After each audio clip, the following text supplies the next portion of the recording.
Broadcasting from the business capital of the world, this is the Podcast Business News Network.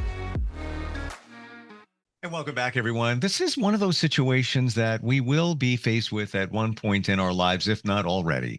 And that is a loved one passes. And whether it was expected or not, now what? You have to plan a funeral. There's a lot that goes into that. How do we deal with that? What are the steps? And there's so many different variations in that in terms of what their wishes are, where they may have passed, and on and on. This is Deceased and Assist, and that is with Geraldine Oliverie, who is the owner of a wonderful family-owned funeral home, actually two of them in New Jersey, and she's our go-to person when it comes to this topic, a very important one. She's back with us. Welcome. How are you doing today? Good, great. I'm glad to be back. Glad you're doing well also. Thank you. Yeah, it's good to have you back here. And this is one of those things that you don't think about it. You don't want to think about it, but it is a fact of life that when somebody passes, there's a lot of emotion involved in this. There's family interaction involved in this, which can be challenging too. So many different scenarios. Can we start breaking some of those scenarios down now? So the first thing is most people panic. Somebody passed, they haven't made prearrangements, whether expecting it or not. Sometimes we just want to spend time with our loved ones, even if they are, going to be dying. So now we're like, now what? We're stressed, we're grief stricken, and we don't know what to do. So there's like a few scenarios I like to go through just to help you know what is the next step, right? So like if someone dies in a hospital, that's considered an inpatient. So you will be transferred and processed through the morgue department. And for some, that's also security because they have to check you out. But all the hospitals in New Jersey, they're required to go through your motor vehicle records and see if you're a donor. Because if you're an organ donor, then we also have an extra step when you're at the hospital. We have to contact the New Jersey Sharing Network, and the hospital does that. And they say, hey, it's, on your driver's license, your mom, dad, or loved one is a donor, organ donor. So we just want to let you know this is the next process, and we're going to do this. And they don't really give families choice because it is a contract binding with the state of New Jersey on your driver's license. So although I'm a big fan of organ donation, I'm not a big fan of checking the box because they are very large, but they also have to handle every death in every hospital in the state of New Jersey. So it could be like hours before they get back to you or talk to you, or they don't get you and they just leave you on hold until you call. And you're like, well, we're just trying to plan a funeral. So I say, do the organ donation, tell your family what you want to do. Don't check the box. Let them know you're willing to do the organ donation. It's just so you have a little bit more control. How do you do that? Let's go back to that because many of us are unsure. And again, it varies by state. But if you want to be an organ donor and you don't want to check the box to add to the complexity of everything, how do you become an organ donor? How do you let them know? So if you die in an institution where they can hold you, refrigerate you, and do everything, there's two scenarios with it. One, you die in an accident or something where you're living in the hospital, you die and you're on some kind of respirator where they can keep your organs alive and oxygenated. Those organs can be transplanted, used for live people, living people. The other kind of organ donation is you die, you're not eligible, you're too old, disease, whatever, or you're just not a good candidate, and they send you to the morgue. Then the New Jersey Sharing Network will still get involved and try and get bone and tissue, but that's not a bad thing because that stuff is going to be used in hospitals where they train new doctors, people who are becoming funeral directors, nurses, dentists. Wow. They use all of that. And that's a good thing, why not? But to not have any control or say is a little discomforting to some families because they'll be like, he's still in the morgue. And you have to say, I know they can't release him. When the Sharing Network gets there, they get there, right? But that's for the non-living donation. Hmm. The living donation happens very quick because they need to keep that oxygenated, and then they match it. And then once they know the match is happening and that person gets to the hospital, then they disconnect everything and they have 2 hours to get it to the hospital and into the person, right? So they don't do anything until they have the match and the person is prepped and ready for surgery. Wow. Right. And that's the best kind, right? We all love to save someone and know our heart or our organs are in somebody that's still living and appreciates our donation. Wow. It's complicated, but so important. So important. Yeah. Wow. So if we're done with the sharing network or whatever, it's not being used. I mean, once that's all done, we can get you.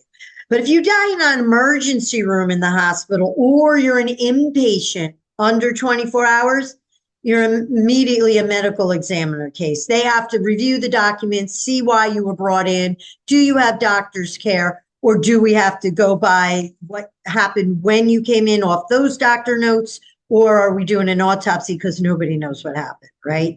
So those are the type of situations for hospitals. Nursing homes don't have any refrigeration.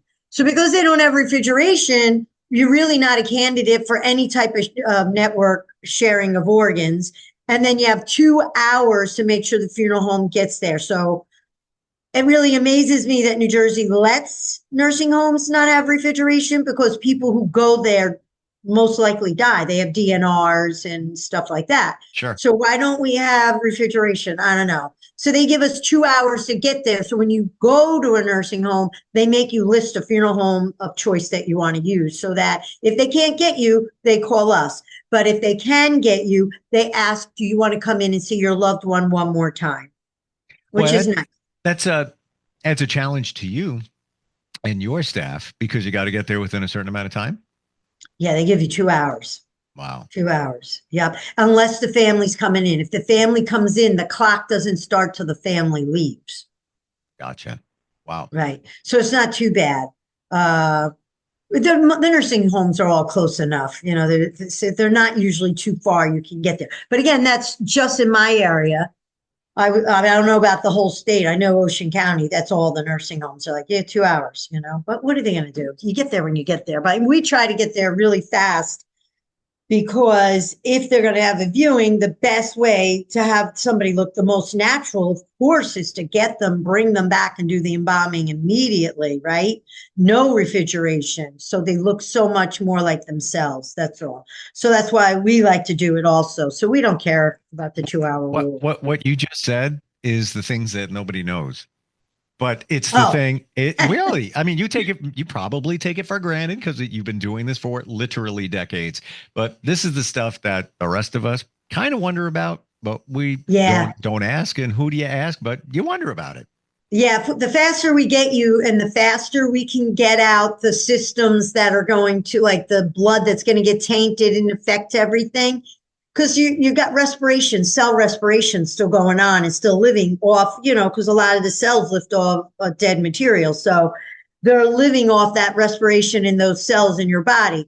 So that's no good for us. So the faster we get you and get that out and get that tainted blood out, the better you look.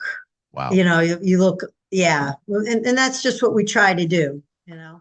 Refrigeration tends to make the blood coagulate, harder to get out, right? Sometimes it goes through osmosis. It will have livor mortis, which means it goes to where to the skin, and it follows gravity. So if you're on your back, it's in your back. If you're on your face, it's on your face. And once it stains the skin, we can't get it out. We can only cover it with makeup. So the faster we get you, the better you look. Got it. And I've always heard that term, rigor mortis. Yeah. Always wondered. Okay. Yeah. Rigor mortis comes and goes. I'm not worried about it. It's a livor mortis. Got it. That's the staining. Mm-hmm. We're going deep here, people, but this is reality. This is life. Yeah. And this is. So what if you die at home, right? That's a whole nother scenario. Like if you're in hospice, you got to call the nurse, which is great. The nurse comes, we come. Simple. But if there's no nurse, then you have to call the cops. The cops have to look at the scene and make sure it's natural. There's no crime scene, no overdose, no anything like that. So that's their job. So they're like, why do the police have to get involved? You'd be surprised how many seniors kill their spouse because they can't take care of them any longer. Right. And it's stressful and they just can't do it. And they might, who knows, overdose them or whatever. So cop's job to make sure that scene is secure and that it's all right. And then they'll call the doctor. And if the doctor says, no problem, that's my patient, we'll sign, funeral home is coming. But if the doctor hasn't seen them in over 11 months, or I can't get the doctor because it's 2 a.m., the doctors, they're not reachable sometimes. They get transferred to the morgue for the Ocean County Medical Examiner until they can reach that doctor, and then they'll release, right? And if the doctor says no, then they decide based on age and past records and medication they're taking if they're going to view or do an autopsy. So that's like a whole nother thing. But it's easy enough because we know how to do it. So you don't panic. Your first inclination, if someone dies, if it's not the cops or the nurse, is the funeral home, because then we can guide you and then we can move the steps a little faster, right? Gotcha. We don't expect you to remember what we're saying, but if you're on hospice, the nurse will tell you. She'll remind you. If you're not in hospice, you definitely have to call the cops. That's just the way it is. What if it's a car accident, motor vehicle accident? So if they die in a car accident or a motor vehicle accident, you're automatically under the auspices of the medical examiner, because a couple of things. One, whose fault it is. All the living and the deceased are going to be checked for any kind of toxicology, because they need to know, because there's a death now involved. So are we going to court? Are we prosecuting? Who was under the influence? We don't know. Whose fault was it? I've had one case where, although the person was under the influence, he wasn't the cause of the accident. So that's a whole nother thing they have to deal with. But everybody's going to get tested.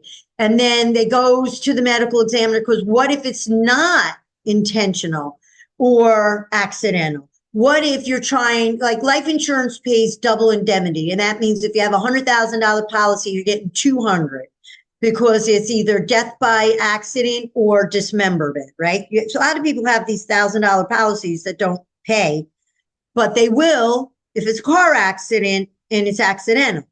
So you have to find out, was it intentional? Because if it's intentional, because maybe you have cancer or something, or you're suicidal. If it's intentional, they don't have to pay that double amount. You did it on purpose. You knew what you were doing. It's a type of fraud. You're trying to get the insurance company to pay out more. So you're under the auspices of the medical examiner to make all these determinations. Wow. Again, these are the things that we don't normally think of. No.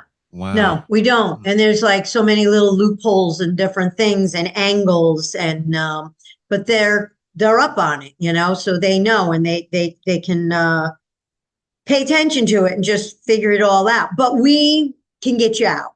We can get you. I have one now.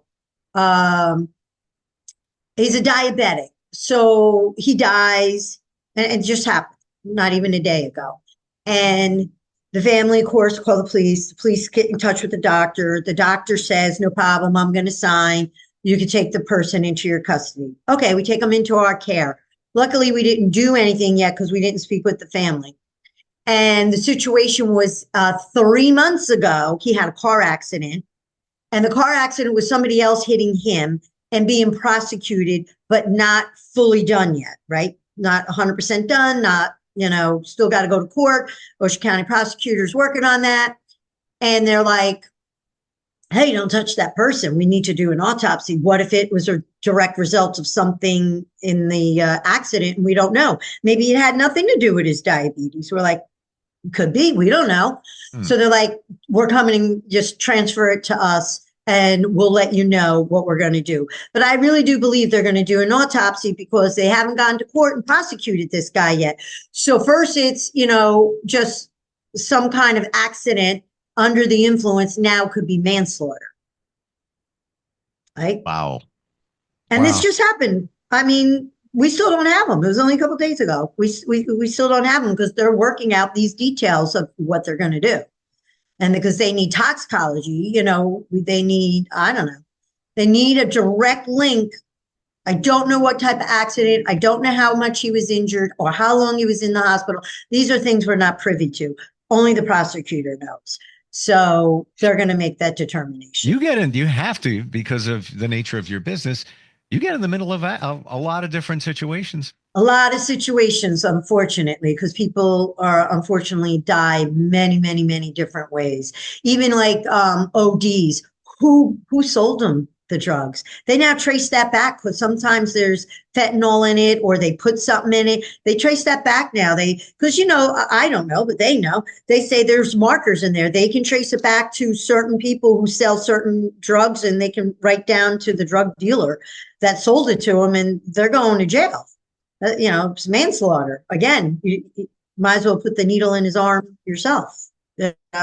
So it's scary. So again, they're always autopsied anyway, but it's, amazing.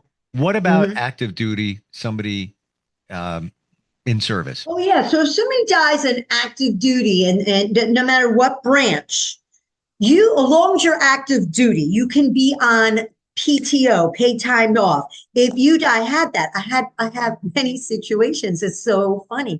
So one time I had a guy active duty on vacation, kayaking, and died. Still gets the full royal treatment. It doesn't matter if you died during during the actual war, or you got shot or whatever. As long as you're active duty, you get the whole royal treatment, and they pay for a lot. So they transfer you to what we commonly call Dover Port Morgue. It's in Dover, Delaware. All the branches go there. They do all the embalming, brand new uniforms, all their medals, ribbons, and everything get completely done correctly. And then they get put in, they ask the family their preference, metal or wood. They pay for the casket, and they send the casket, and then we can either go there, or they fly them, or they escort them to us. So, and then all three scenarios are really impressive. If they get transferred to us in escort, all the motorcycles and it's just great. They're in front of us. They're behind us. The lights, you don't drive too fast. You don't drive too slow. And it's just a wonderful experience. It's a long drive for us, from Dover to there. But they do it, and if that's what the family wants. If you want them flown, when you get to the airport, I've done this too, where you bring the hearse out and then you wait. The people in the plane can watch if they want. They don't let them out yet. And all the hoses are doing this beautiful water arch. Everybody is at attention, all these big high-ranking brass. And then they escort it. It comes down the little thing with the flag on it. And the military's there to lift it, pick it up, shoulder it, take it to the hearse. They do such a beautiful job. And then from there, it's into our custody again. I will say that it's very, very impressive. It's sad that the person died, of course, but they were serving their country. They're young usually. They're active duty. So, of course, they're going to do all this for them. They don't give them enough anyway. They might as well do this. There's so many, like we said, scenarios. That seems to be the word for this podcast. There's all different situations, scenarios, types of services. What are some of the more unique services you've done? Let's say somebody has a love of motorcycles or something. I had a guy he worked for JCP&L. He did not die on the job, but he was still working. He wasn't retired. He just died like a heart attack, nothing sufficient. He just died. And they made they take the light pole material, the poles, and they made for him. It was about 6 feet tall, the cross beam, the fake transformer on it, his name, everything. And then in the front of the funeral home, the JCP&L trucks come with the boomers, and the. Sure. And they have the flags, and they're a union. So they had a union flag, a state flag, a United States flag, American flag. It was just unbelievable. It was great. But then I've also had people, like you said, with motorcycles. I've had people more, though, believe it or not. There are more people with who are car enthusiasts, whether it be sports cars and old cars, and they just it looks like we're having a car show here because all of them come and the whole parking lot is full, and we line them up and we put them in the front, and they do escorts too. I mean, it's just a beautiful thing if you belong to one of those things or you're really into that type of thing. Motorcycles that we also have Vietnam veterans. And they do anti-war. They don't care. That's just for a veteran. But they are so dedicated because they didn't, when they came back from Vietnam, they didn't get their due. They didn't get the parade. And they don't want any veteran to ever feel like they did. So they take on a lot of projects. One, if any funeral home has unclaimed cremains and they're a veteran and you can't find their discharge papers, doesn't matter. They do the research, they go to NPR, they get the records, and then they escort them to a military cemetery and get them in. They take care of all of that. So any funeral home in the U.S., just contact your Vietnam veterans. This is a wide project, a nationwide project, and they make sure every veteran is not sitting on some shelf or closet or a funeral home shelf unclaimed. They get them buried. But any funeral that wants an escort to a veteran cemetery or something like that, they will do it because they believe in every veteran deserves some kind of right. They don't care. They do it. They come out. There's about 6 or 8 of them at a time. They got their vest on, their Vietnam colors on. It's really impressive. Wow.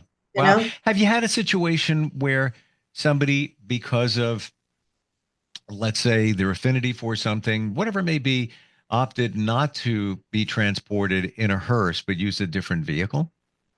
Yeah, we have firemen and fire trucks. Okay. Yeah.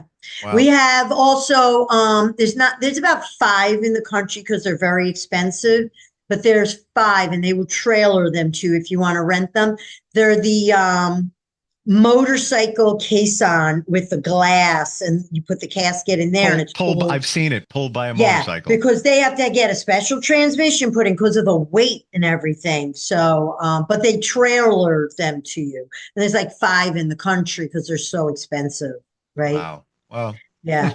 Something different. But if that's what you want, they'll do it. Everything has a cost. So you have to say to yourself, how much am I willing to spend? Because then you hear these stories, they charge me $25,000, but what's your cost? What's your budget? And what are you willing to spend? It's itemized line by line. How much you're willing to spend for that motorcycle? Get $3,000 because they either have to fly it or drive it on a trailer to get it to you.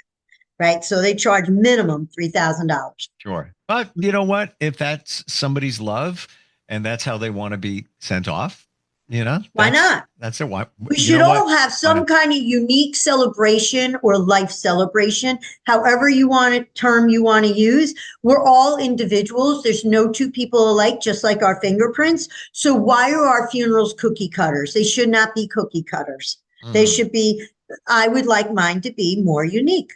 I agree with you. Let's do it. What do you want? I've often joked around because I've been on the radio since I was a kid, playing music, everything. And we'd have radio events and everything. So I'm going to make my funeral a radio event. We're going to have a prize wheel. We're going to have a DJ, throw out T-shirts. To where you drop the quarter, you get a key, you try and open the thing. Yeah, we'll give away prizes. Why not?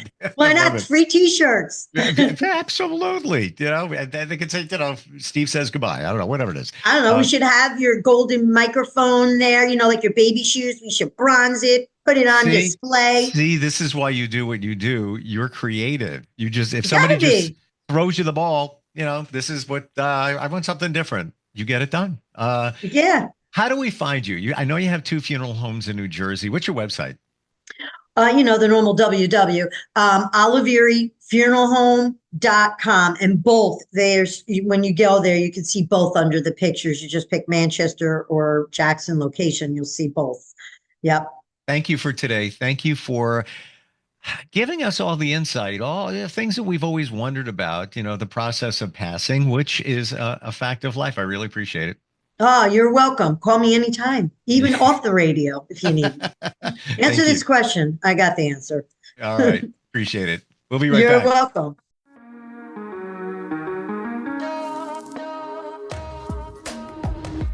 Broadcasting from the business capital of the world, this is the Podcast Business News Network.